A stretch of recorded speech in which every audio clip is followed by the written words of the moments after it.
Hi everyone, আসসালামু আলাইকুম। কেটা খবর সব বালানি? তো আজকে বানিয়ে আইছি তারপরে ব্লগ। তারপরে গাইস আমি কেন আমার মার বিয়ার শাড়ি লাগাইয়া দেখলাম কিলা লাগে। তো আপনারা এলাকায়ও লাগাইছিলেন আপনারা মার বিয়ার শাড়ি। তারপরে ইনো সারা পাগলামি এক কেন তো আতো জারু লইয়া সফা চশমা লাগাইয়া আর এটা স্টাইল মারা চলের বেলে আর কত সময় ওলা ভিডিও লই নিলাম। এটা মদন বনার কোশিশ করাত আসলাম। তারপরে মদন আর খানো বনতাম বিছিনা বনি গেছি আমরা।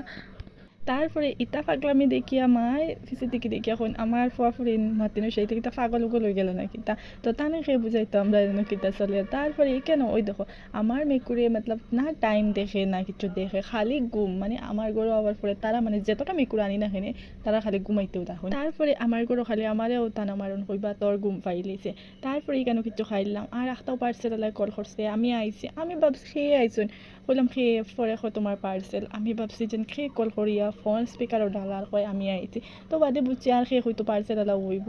তারপরে তান আর শান্তি নাই, তান রাস্তার মাঝে কুলিয়া দেখিলেই তা। তো আমি কইলাম গরু গিয়া দেখবাই হইয়া তাইন রে আনছি কোনো রকম। বিকালে কেন কুটুমাইছেন তো তাইন কইলাম হাই হো, তো তাইন কইলা। তারপরে আমার যে আমার ব্লগ দেখুন আর কি হলে হলে লুকাই লুকাই দেখুন। তারপরে আমার তোরা তোর সিলাই আর কি। তো আমি ভাবছি খালি আমারই সিলাই তানি, তো আপনারও একটা ভিডিও ডালিয়া দেই। আপনারা এখন যে তাইন রে চিনইন তো তোরা তোরা সিলাইলিও।